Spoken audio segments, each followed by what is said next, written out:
Good morning. I have 10:01 here. I have just muted you all as we begin our service. Please remain muted unless you are a participant in the service. Now we will hear our in-gathering music, Circle by Harry Chapin, performed by Mark Hargreaves.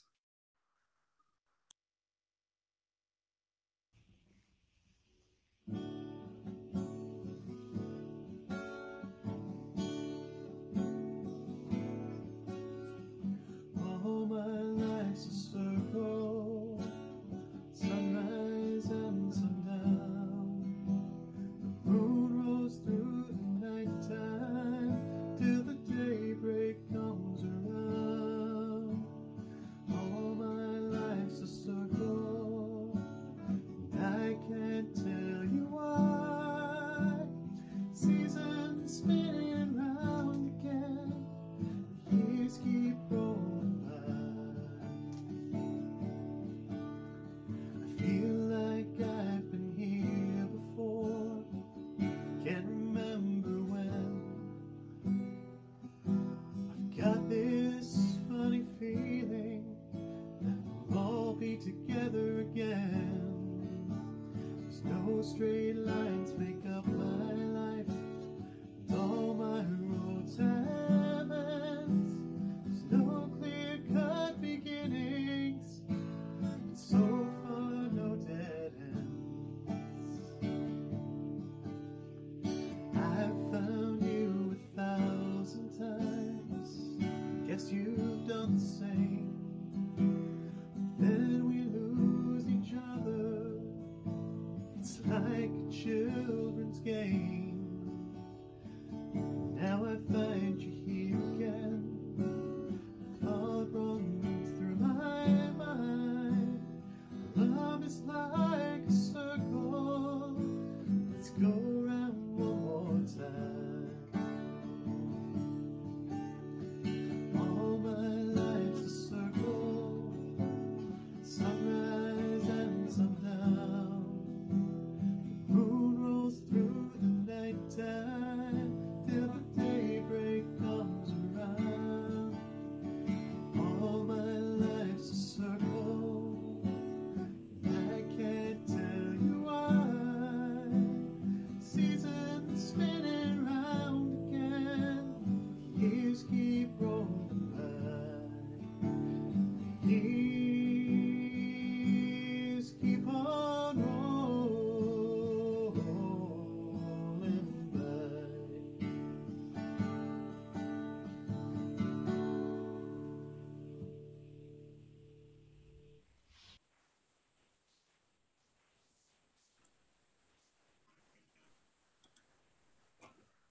Good morning.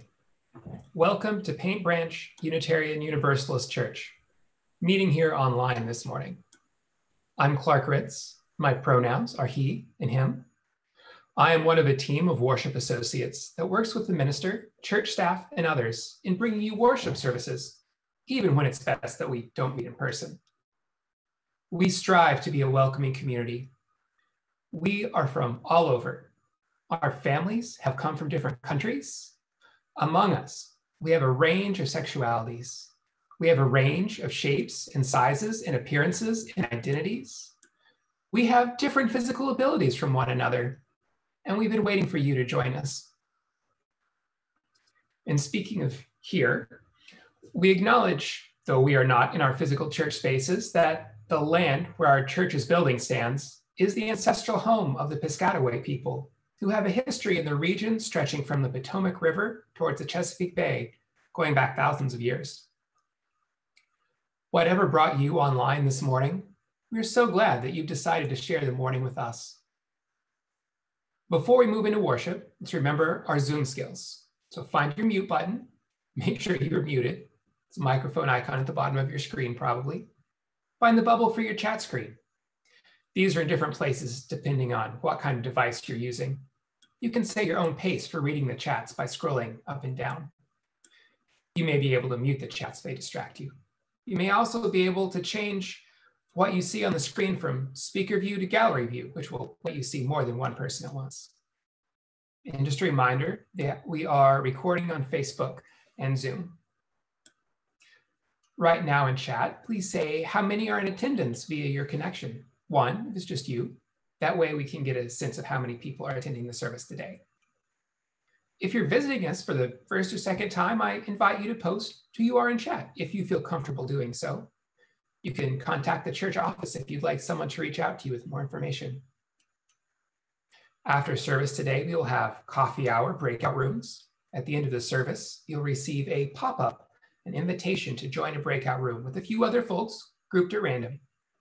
If you'd like to stay in the main room for a reverberations discussion, you can decline the invitation to the breakout room and you'll be able to stay in the main room. I'd like to announce that we have a Zoom auction event this afternoon at 4 p.m. So please come. And now I will hand you all over to my fellow worship associate, Ebony Contreras. Good morning, beloved Paint Branch.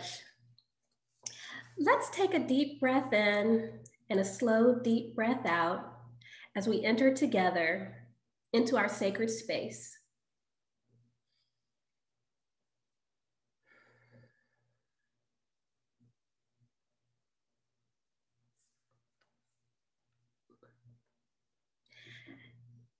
Today's service invites us to honor our ancestors and anticipate our descendants through celebrations of Samhain, All Souls Day, All Hallows Eve, and Halloween. Now, I've heard of all of those except Samhain. Samhain is new to me. I've learned that it marks the end of the harvest. Samhain is the deeply felt waning of the summer, the coming of winter. Taking inspiration from nature, Celtic, Slavic, and Germanic cultures recognize this time of year as the turning of a new year, a time to reflect on what was lost and what would come. I can relate to this. As a community, we can relate to this. What was lost this past year, these past pandemic months? Yeah. And what will come?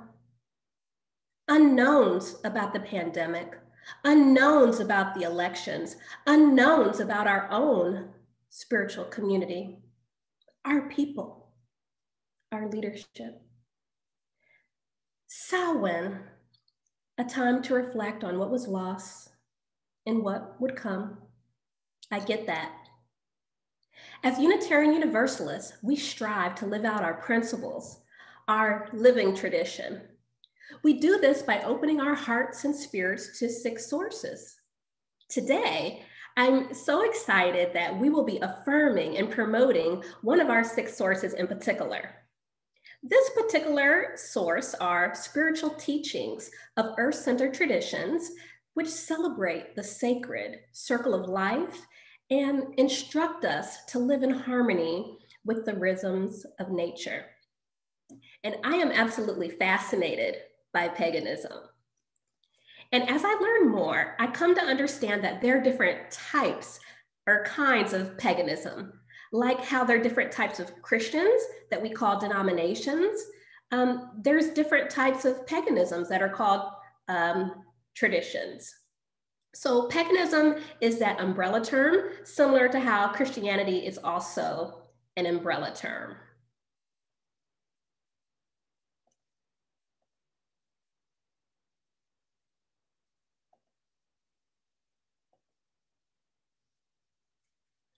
As I share my screen now, I'd like to mention that I will never forget. A year or so ago, as a member of the spirituality circle here at Paint Branch, Penney and Mary Turtle were our guest speakers one Sunday. And Mary Turtle, so she taught us how not to just hear the trees rustle, but to listen to the sound of the trees' song. Next, I was in awe by the grace that Penney Hughes demonstrated when she answered my and everyone else's curious barrage of questions. What's the difference between a spell and a prayer? Is it okay to call a pagan a witch, or is that considered a bad word? Do pagans really have brooms that maybe they ride on or whatever? Or is all that broom stuff purely Hollywood fiction? It was not all purely Hollywood fiction, I came to find out. I learned so much, and I'm excited to learn more today. And it doesn't end there. I remember leaving my phone at church one Sunday. So I had to go all the way back home and come back. And when I get there, I went into the sanctuary. I could see these people that I didn't even know. They were wearing these really interesting red outfits, and they were dancing and singing in our sanctuary. It wasn't really polite, but I just couldn't stop staring. And eventually I recognized one of the dancing red people was actually Eldritch. And I think he saw my facial expression because he was like, "Hi, Ebony, you all right?" And I said something like, "I think so. I don't know. What's going on in there?" And with so much grace, which I continue to deeply appreciate, he explained that he's a pagan and his tradition is radical fairies. They were doing a red dragon drumming circle that includes a spiral dance. They were casting a spell to pray for cures for bloodborne disease. The ritual is also a toast to caregivers. It was a community dance where they wear red, eat red food, drink red drinks, and a part of their ritual included a silent and live auction where they raised energy and money for nonprofits who support LGBT youth and HIV prevention. After he told me that, I looked back at that group again. I didn't see just a bunch of people dancing and drumming wearing red. I saw the most beautiful ritual. People wearing the most beautiful red clothing for the most beautiful and worthy causes. That's what I saw. My whole perspective changed.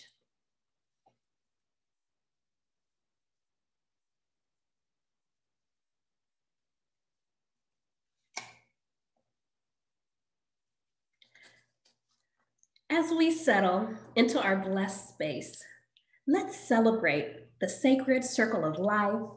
Let's engage our spirits and work together to live in harmony with the rhythms of nature. Now, Penney and Eldritch will share their intention for today's service.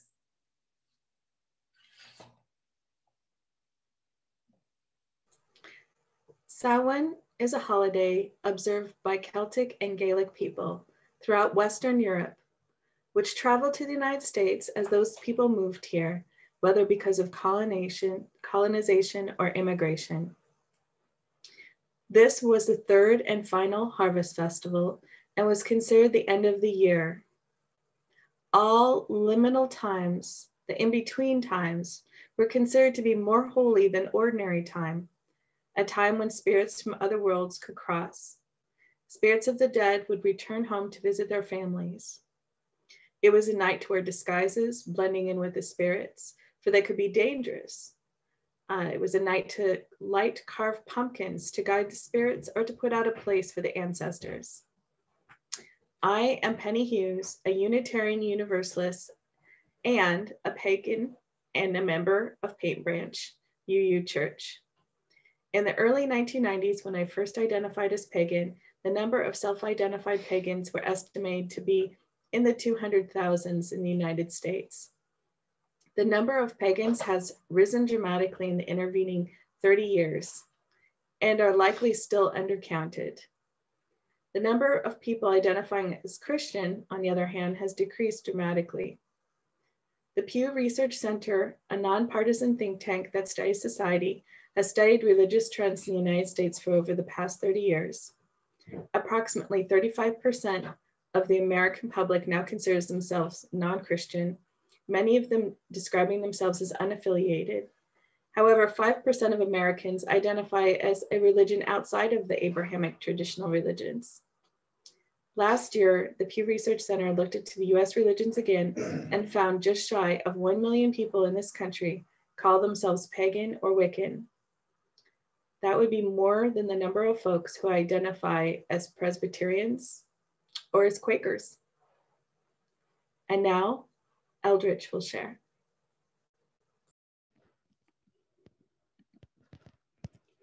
After the autumnal equinox, cultures in the Northern Hemisphere deeply felt the waning of summer, the chill of fall, and the coming freeze of winter.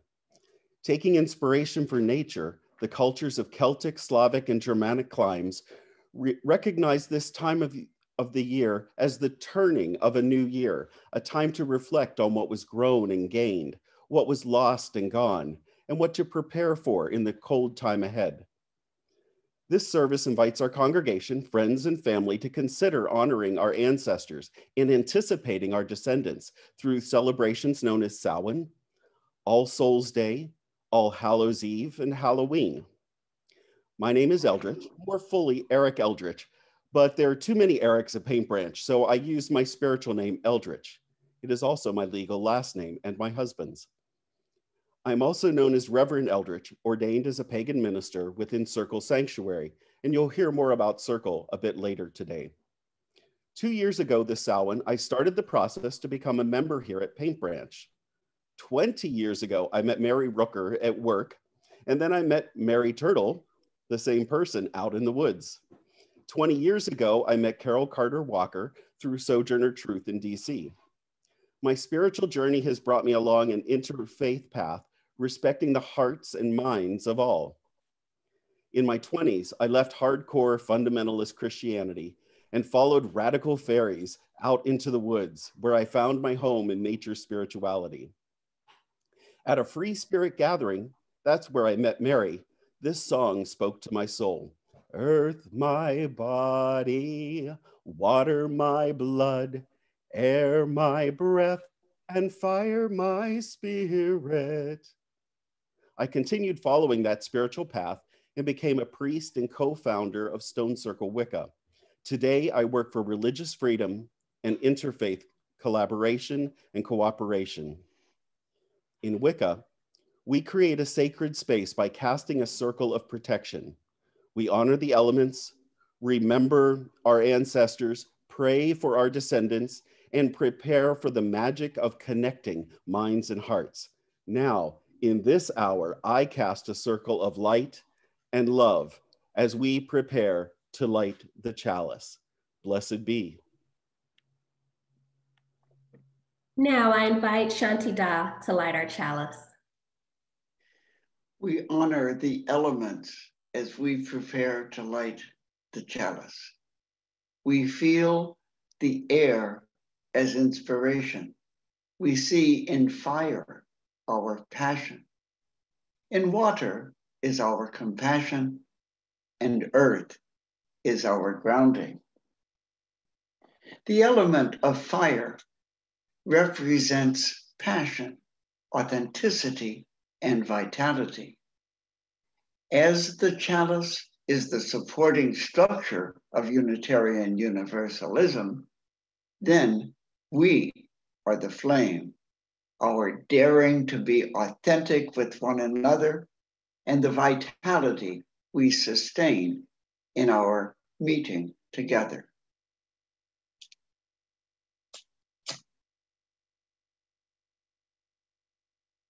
In all this, there is love. Thank you, Shanti Da. Now we will hear a prayer for the ancestors and descendants from Mary Rooker. I see my mother and her kin, and her parents and her grandparents. I see my father and his kin, and his parents and his grandparents. I see the line of my people back to the beginning. They ask me to remember their sacrifices that make it possible for me to be here today. They ask me to heal what they could not heal and to finish what they left undone. so that their lives and work and death be not in vain. They ask me to remember who I am and the lands from which I came. And I also see all those yet to come, human and other than human, for the next 9 generations and beyond. I see the other animals and the green ones and earth, air, sky, and sea. They all ask me to remember them and the lands from which they will come. They ask me to sacrifice that they may have life and one day be here in beauty and in power. And so I rise, for after 1,000 years, the seed of the tree that was brutally felled has taken root and sprouted. I rise, for though my kin are giving so much, more true power is yet needed in the cause, and more work remains. I rise, for the spirits of field and stream and stone seek to reforge the bonds that have too long been broken. I rise, for 1,000 generations of ancestors stand firmly behind me throughout every success and every failure. I rise, for those who tend the world tree have sounded their call across the worlds, and I have heard that call deep within my heart. And so I rise. Blessed be. That is my prayer to my ancestors and descendants. And this is the chant that might be their reply.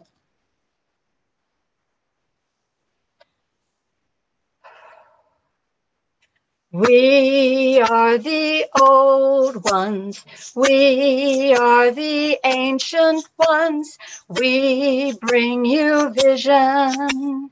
We are the new ones, we are the ones to come, we bring vision too. We are the old ones, we are the ancient ones, we bring you strength. We are the new ones, we are the ones to come, we bring strength too. We are the old ones, we are the ancient ones, we bring you hope. We are the new ones, we are the ones to come, we bring hope too. Blessed be. Blessed be.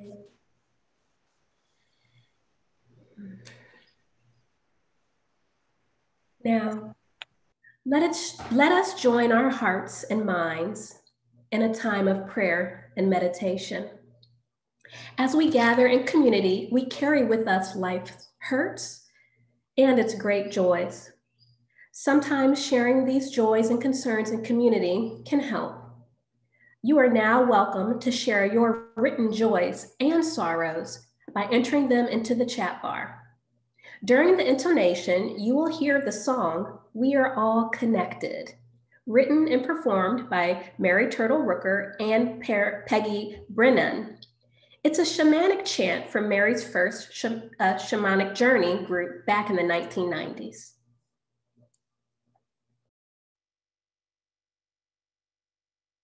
We are all connected. When one shines, we all shine. We are all connected. We are one. We are all connected. We are one. We are all connected. We are one. We are all connected. When one laughs, we all laugh. We are all connected. We are one. We are all connected. We are one. We are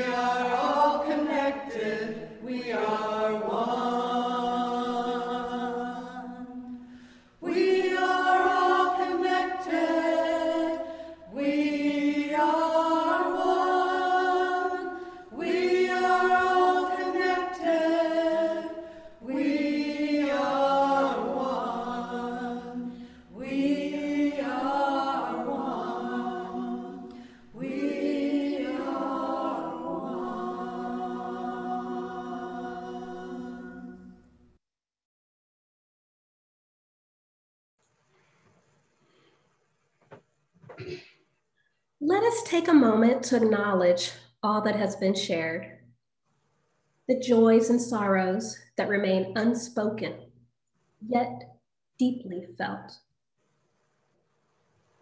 May we hold all these in one another in love and in kindness.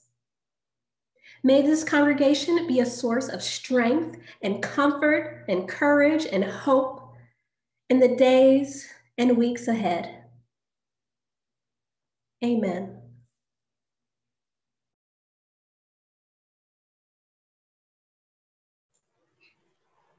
And now, Penney and Rowan will share about modern family traditions. So my ancestry is mixed. I like to say that not one of my ancestors married someone local. That said, my ancestry does weigh heavily with Gaelic people, and my husband's family even more so. It seems fitting that we acknowledge some Gaelic customs in our house. We make a special dinner for Samhain, set out an extra plate of food and drink for the ancestors. I often place a small representation of the ancestors on the table. And then during dinner, we each share a story about someone that we are remembering with special emphasis on those who have died since last Samhain. I leave a plate on the table for the night, and then the next day I offer the food to the land or the compost. Many households celebrating Samhain have similar rituals, although for some it is a dumb supper where they do not speak during dinner. This ritual helps my family stay connected to our ancestors. During dinner, I tell my family about my mother, Pat. She reveled in celebrating St. Patrick's Day each year. My mom had a lot of pride in her Irish heritage, and it makes me smile every time I think of it. I'd also share about my maternal grandmother, Virginia, who was a quiet soul who honored her native ancestry and fought for civil rights. She aligned herself with the neighboring Meskwaki tribe, who had a war against white cultural appropriation of their religion and cultural traditions. My grandmother practiced a syncretic religion and showed her pride through her jewelry and poetry. However, aspects of her spirituality were held unspoken. She lived her life mixing Protestant Christianity with indigenous beliefs. One day, maybe my children will tell a story about me, possibly the one where on a weekend home from college, I announced to my parents and grandmother that I was pagan. I had to dispel their concerns that I was not involved with a cult. I was, in fact, one of the leaders, and I pointed out that I was still the same person that they knew and loved. My descendant, Rowan, will now share his reflection of Samhain and Halloween. It's October, which basically means Halloween is here. But most people become giddy at the prospect of hoarding obscene amounts of sugar and being able to wear wacky outfits. I get a bit pensive about Halloween due to its involvement with a holiday called Samhain. For those of you who still don't know, Samhain is the pagan autumnal festival. It's a date to reflect on the summer's harvest and consider what threats the winter will pose, and was originally celebrated from the 31st of October to the 1st of November. How this ties into Halloween is all thanks to appropriation. Let's start at the beginning. It's around 1200 in the Gaels, and the Christians are scheming yet again. More specifically, the Catholic Pope, who is upset about the pagans. You see, while a majority of the city-goers at the time were devout Christians, many of the country folk were still active pagan worshippers.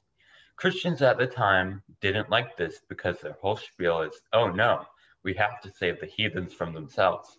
Therefore, and this is a recurring idea throughout history, the Christians sought to convert as many other worshippers to their faith as possible.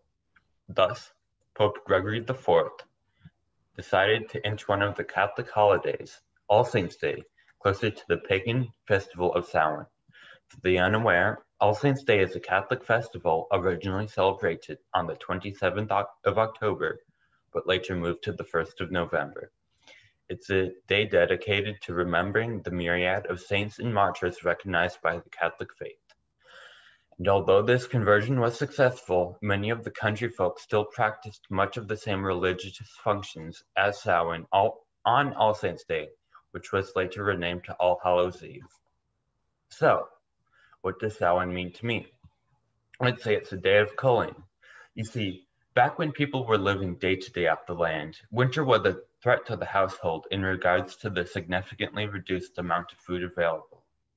In the fall, animals would be killed to serve two functions: ensure enough food for the household in the form of meat and extra feed for the animals, as well as sparing any livestock that might not survive the harsh cold. This choice of deciding what to let go for one's own better still persists today. While most of us don't actually slaughter any real sheep, it's definitely healthy to consider which of our metaphorical sheep we want to keep around and what we want to let go for our greater health. Additionally, Samhain still means food for the winter to me in the term of sweets. About that, I have a massive sweet tooth. I love Halloween and getting candy, and one year my annual craze for as much sugar as possible paid off. It was last year, 2019, on Halloween. I've recently just gotten back into biking and was struck with the brilliant idea. Why be a stupid, peon pedestrian when I can leave those chumps in the dust and bike around? Thus, I put on my uncomfortable and heavy crow mask, grabbed an empty backpack, and rode out into the night. I ended up going about 3 miles, visited about 80 houses, and was only halted in my rampage because a family friend needed someone to go trick-or-treating with.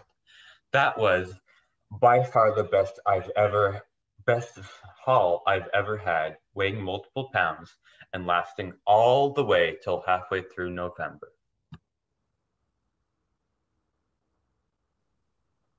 Thank you, Penny and Rowan. We have celebrated Halloween here at Paint Branch over the many years. Please enjoy these memories and the song, This is Halloween by Danny Elfman, performed by David Chapin.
Thank you, David. That was awesome.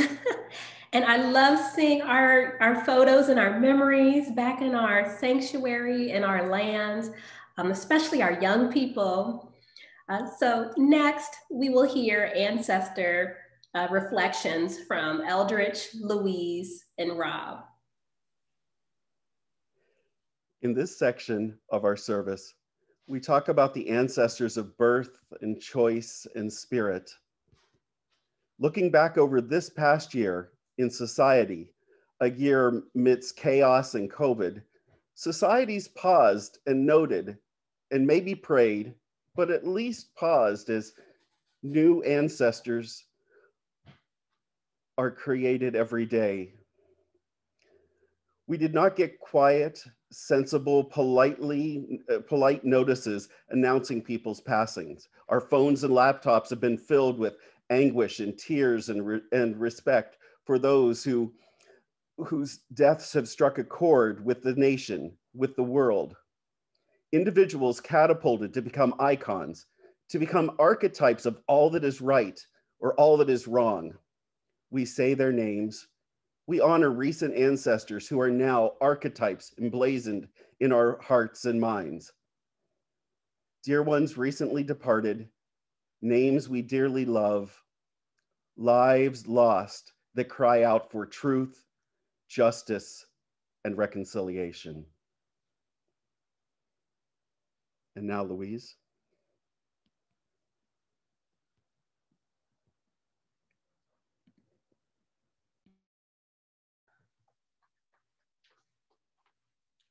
Good morning. My name is Louise Waugh, and I'm a member of this congregation. I'll be speaking on ancestors of the spirit. I have been following a pagan, earth-centered path in various ways for the last 50 years. First as a Roman Catholic, the religion of my family of origin, and for the last 30-odd years as a Unitarian Universalist, the religion of the family I married into. I have now for years identified as Unitarian Universalist, but just as some UUs experience their religion through humanism or deism, or liberal Christianity or Judaism or Buddhism, I live out the principles of Unitarian Universalist while following a pagan path. Now, the topic I was asked to address is spiritual ancestors. This is a bit of a loaded subject since a large subset of you don't believe in spirits at all. I freely admit that there's no scientific evidence for spirits, just as there can be no evidence proving that they don't exist. I think of it sometimes like this. There are all sorts of things winging through the air, hovering just around us, of which we are completely unaware unless we have the correct receiver. Right now, there are audio and video programs, including this service, somewhere out there, and entirely invisible unless one's tuned in. Now, if I tried to explain that to someone with no knowledge of modern devices, they would be sure I was crazy. Or perhaps that I'd been touched in the mind by God. So there is no proof of spirits as of now. Still, one of the sources we draw on is direct experience. I will go ahead and say I have some experience with spirits of ancestors, so you can go ahead and write me off as crazy now. But I'll also point out that this same type of experience is attested to in all cultures throughout human history. It goes by different names, Buddhist bodhisattvas or the church's communion of saints, but enough people have described these experiences that it is known worldwide and major religions have had to take it into account. We should consider the possibility that just as there are data streams and radio programs all around us that we are not receiving, there may be spiritual beings that we're simply not tuned into. And we could consider that just as ear training can help those of us who were born with chin ears, practices such as meditation and setting up home altars, or simply keeping photos of our ancestors displayed, can help attune us to our ancestors. Now, here's a true story. A few weeks ago on a Quest discussion, it came up that Van Summers, a former member here, is related to my husband. We know that because they share an ancestor. This shared ancestor was hundreds of years ago, but because this ancestor, John Billington, was a passenger on the Mayflower, his genealogy is well researched. As to the rest of us, we may not know exactly how, but if we had the records, if we could trace back all the generations, all the way to our original common mother in Africa, we could see we are all related. There is no them, there's only us.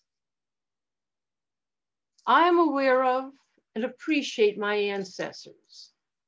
I, by my intentions, honor the struggles they overcame and comfort their trauma. I see where they failed and try to find a way to think of them with love and forgiveness, not judgment, even as I strive to examine ways they fell short, not to judge, but to see how I can help heal those wounds, knowing I must look within first and heal myself. Thank you. And now I think I pass the baton to Rob Boston. Good morning. At this time, 8 years ago, I lost 3 people close to me in rapid succession. The first to go was one of my best friends, Nick, who I'd met in college in 1982. Nick was only 51, and his death was completely unexpected. It left me reeling. A few weeks after that, we lost Carol's father, Dwayne, who had been ailing in a nursing home for some time. And about 6 weeks after that, my mother, Alice Boston, died on my birthday, no less. I thought there had to be some meaning in all of this, especially in the case of Nick's death at such a young age. And in my grief and pain, I grappled with the idea that there had to be some way to make sense of all this death. But how? I read the writings of some ancient Stoics that had comforted me before. I consulted some Buddhist texts, figuring that maybe I had just overlooked something.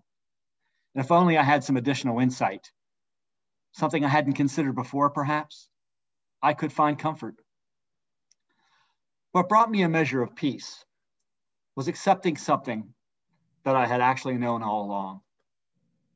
There was no meaning to these deaths, and therefore no need to make sense of them. No omnipotent force was trying to send me a message. The universe wasn't out to get anyone. But that didn't mean that I should not look at these lives and realize that they were still very important to me. They were. In fact, they had great meaning for me, and I deeply felt each loss. So the question became how to invest these lives with meaning after the fact. Now, I'm a humanist. Humanists do not believe in an afterlife in the traditional sense. But as I reflected on these losses, I came to see that there is an afterlife of sorts, in the sense that when you are gone, some people, some number of people, will remember you. And from time to time, they will speak of you. What they say, what they pass on to others, and how they honor your memory, and how they further your values is your afterlife. So every year at this time, especially, I remember Nick, my friend, for his sardonic sense of humor. I recall Dwayne's gentle playfulness with our children, Claire and Hazel, when they were little. And I remember my mother's fiercely protective love for the brood of 9 children she raised with my father. The kind of love that is so powerful that it leaves behind a sort of reservoir that you can draw from when times are difficult. There are times when I wish I could speak to Nick and Dwayne and my mother. There are times when I want more than memories. But I know that the best we can do is conjure up that afterlife for them and honor their memories by trying to be the good people they were and modeling their behavior. Death is a constant companion in this life of ours. At times, it seems to stalk our days, especially now. It certainly felt that way to me in the fall of 2012. And now, as we grapple with the coronavirus pandemic that looms over us, we feel it every day. We cannot defeat death, but perhaps we can cheat it just a little by bearing in mind that there is an afterlife of this kind for all of us, of remembering and honoring. My hope is that we may all achieve this type of afterlife.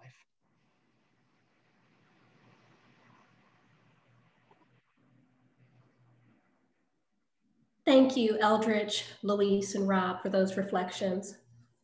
And now we will hear the song On Children by Yaseh Barnwell and Khalil Gibran, sung and harmonized by our very own Elizabeth Porter.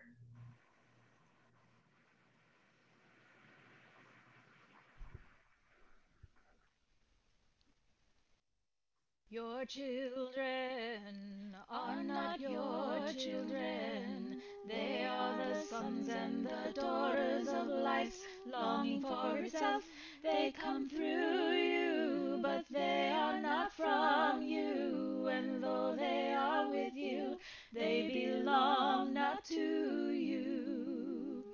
You can give them your love, but not your thoughts. They have their own thoughts. They have their own thoughts.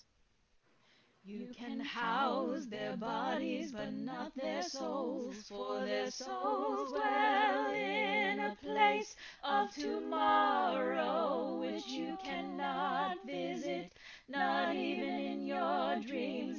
You can strive to be like them, but you cannot make them just like you. Strive to be like them, but you cannot make them just like you. Your children are not your children. They are the sons and the daughters of life's longing for itself. They come through you, but they are not from you. And though they are with you, they belong not to you. You can give them your love, but not your thoughts. They have their own thoughts. They have their own thoughts.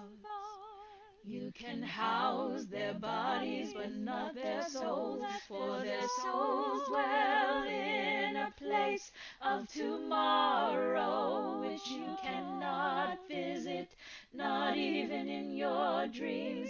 You can strive to be like them, but you cannot make them just like you. Strive to be like them, but you cannot make them just like you.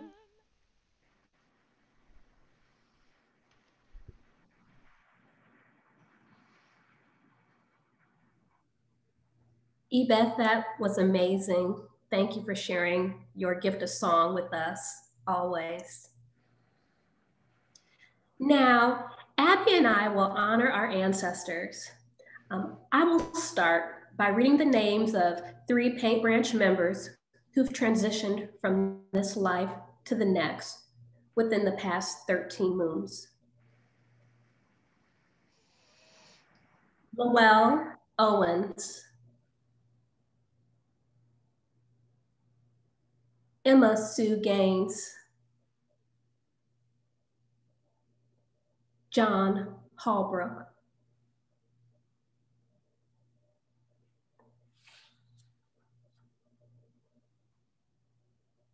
In the past 13 moons, the world has lost many beautiful souls.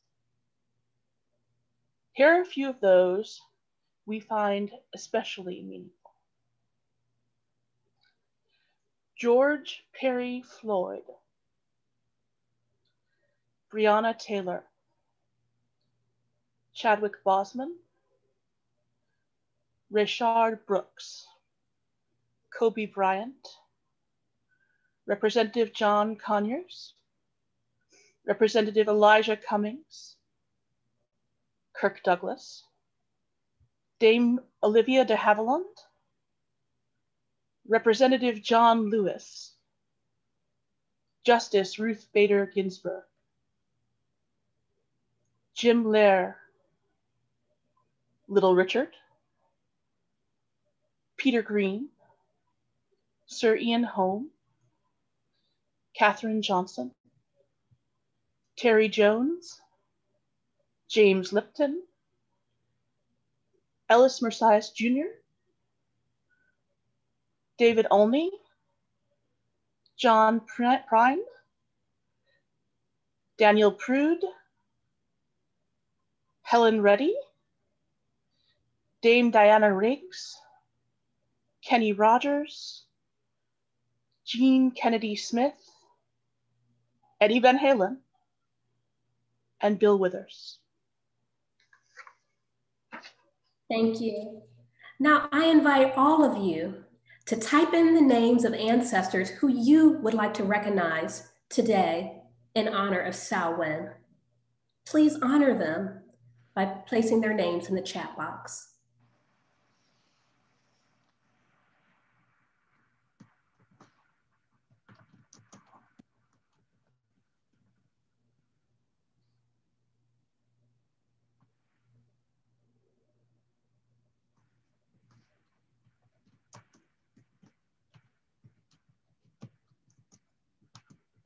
We honor our ancestors, our family, our friends,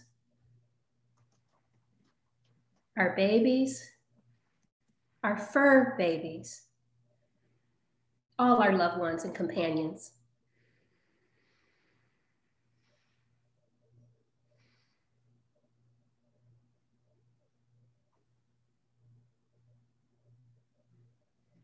We honor them.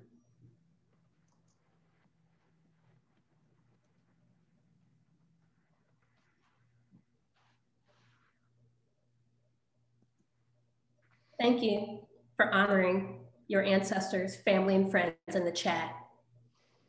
So many names, memories, love.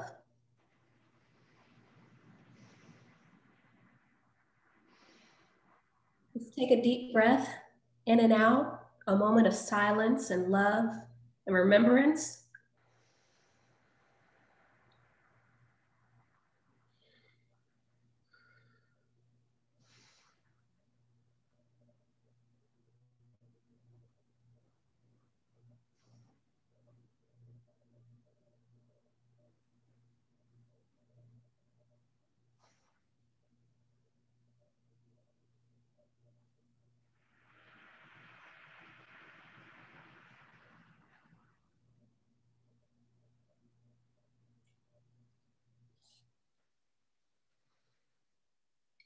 Blessed be, blessed be, amen.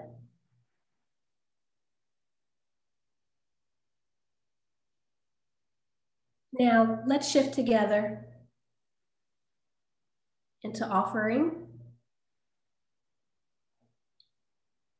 The mission of this church in these uncertain times is more important than ever. We are so grateful that you have the financial support of our members, our friends. Please give as generously as you are able. Phil, our administrative assistant, or church administrator assistant, he's going to post information for giving to Paint Branch in the chat window. This information can also be found online in our order of service. The offertory music will be Cauldron of Changes, Chant by Lil Ah.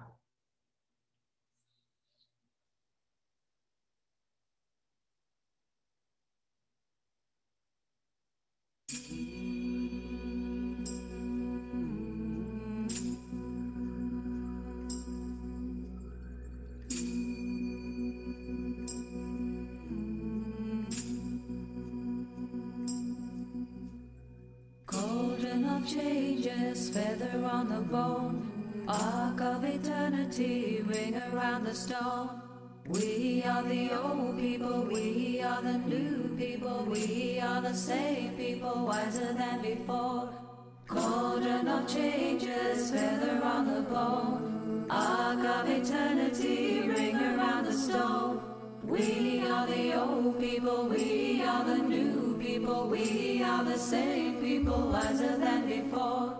Cauldron of changes, feather on the bone, arc of eternity, ring around the stone. We are the old people, we are the new people, we are the same people, wiser than before. Cauldron of changes, feather on the bone, arc of eternity, ring around the stone. We are the old people, we are the new people, we are the same people, wiser than before. Cauldron of changes, feather on the bone, arc of eternity, ring around the stone. We are the old people, we are the new people, we are the same people, wiser than before. Cauldron of changes, feather on the bone, arc of eternity, ring around the stone. We are the old people, we are the new people, we are the same people, wiser than before. Cauldron of changes, feather on the bone, arc of eternity, ring around the stone. We are the old people, we are the new people, we are the same people, wiser than before. Cauldron of changes, feather on the bone, arc of eternity, ring around the stone. We are the old people, we are the new people, we are the same people, wiser than before. Cauldron of changes, feather on the bone, arc of eternity, ring around the stone. We are the old people, we are the new people, we are the same people, wiser than before. Cauldron of changes, feather on the bone, arc of eternity, ring around the stone. We are the old people, we are the new people, we are the same people, wiser than before. We are the same people, wiser than before.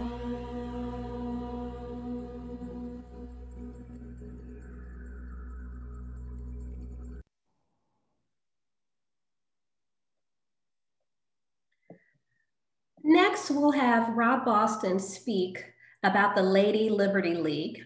And he spoke a little earlier today. And I just want to say that he's a friend of Paint Branch, and he is a member of he works for the Americans United for the Separation of Church and State, but most of us know him as Carol Boston's husband and the father of Claire and Hazel. So Rob. Thank you, Ebony. You're so welcome. Today we are spotlighting the work of Lady Liberty League, a group that this year is celebrating 35 years of defending the rights of Wiccans, pagans, and others who follow nature religions. Founded in 1985 by Selena Fox and others, Lady Liberty League is the religious freedom and civil rights support organization sponsored by Circle Sanctuary, an international Wiccan church and pagan resource center headquartered in Wisconsin. The group's name was inspired by Libertas, a goddess in the ancient Roman pantheon, who today is often used to personify concepts of freedom and personal liberty. Think the Statue of Liberty in New York Harbor. Lady Liberty League provides information and networking assistance to individuals and organizations connected with religious freedom issues pertaining to Wiccan ways, paganism, and other forms of nature religion. So they help people who are experiencing areas of difficulty in harassment, military affairs, child custody battles, law enforcement, and other areas. Lady Liberty League does referrals and education, networking, public relations, counseling, and publishing as part of its work. And I'm pleased to say that in 2006, Americans United for Separation of Church and State, where, as Ebony mentioned, I work, joined forces with Lady Liberty League to bring a lawsuit in federal court that secured the right of Wiccans and pagans who died serving their country to have the right to put the symbols that were meaningful for them on their grave markers. We actually had to go to federal court to secure that right, but we did win that case and we're very proud of it. Now, religious freedom gives us the right to be a Christian, a Jew, a Muslim, a Hindu, a pagan, an atheist, a Buddhist, a Wiccan, or to say you have no religious belief, to be spiritual but not religious. It is among the most precious of our rights. But while that right can be written in a constitution on paper, it is not self-executing. Someone has to breathe life into a right like that by fighting for it, often in the courts. Lady Liberty League has done that for several decades now, and we celebrate that group for supporting the basic right to religious liberty, something that was the intent of our founders. And now we're going to hear from Penney. At the beginning of today's service, we honored the elements and cast a circle. And now, as our times come to a close, we honor the elements. We say thank you to earth, water, fire, and air for being in and around us. We open the circle and release ideas and energy to the world around us. The circle is open but unbroken. May the light of understanding be ever in our hearts. Blessed be. As we return back to our daily lives, here are 3 actions that we invite you to consider. Please consider these actions that match your interest and curiosity. You will find this list and links in the chat. 1, explore nature-based spirituality via resources offered by the UUA. 2, list out and honor your ancestors. 3, list out descendants, all beings in Earth's household.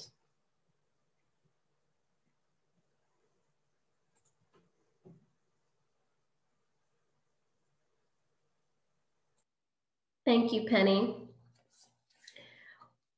Wendell Berry, an American writer, environmentalist, activist, and a farmer, says, "The earth is what we all have in common." The earth is what we all have in common. I think it's worth remembering this. Too often we look outward at things, other people, and circumstances to find grounding, to center ourselves amongst all the changes and chaos. Instead, what we may find is that the earth will hold us. She will center us and share with us exactly what we need, what we didn't even know we were looking for. The earth is what we all have in common. Let us center ourselves in this earth we all share. Let's learn from the songs of her wisdom and find truth and meaning deep within her mysteries. As Clark mentioned earlier, we invite you to stay in this main room after we sing Spirit of Life. You'll have the opportunity to ask questions of Eldritch and Penney and learn more about earth-centered traditions. After the service, when you stay in this room, I'll facilitate the reverberation on the topic, and that'll last about 15 to 30 minutes. Or you also have the option to choose to go to a breakout room. Now, Shanti Da will extinguish our chalice.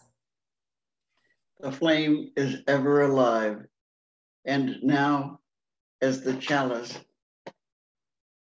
is extinguished, that flame is ever alive in our hearts. We take in our hearts the inspiration of air, the passion of fire, the compassion of water, and the grounding of earth.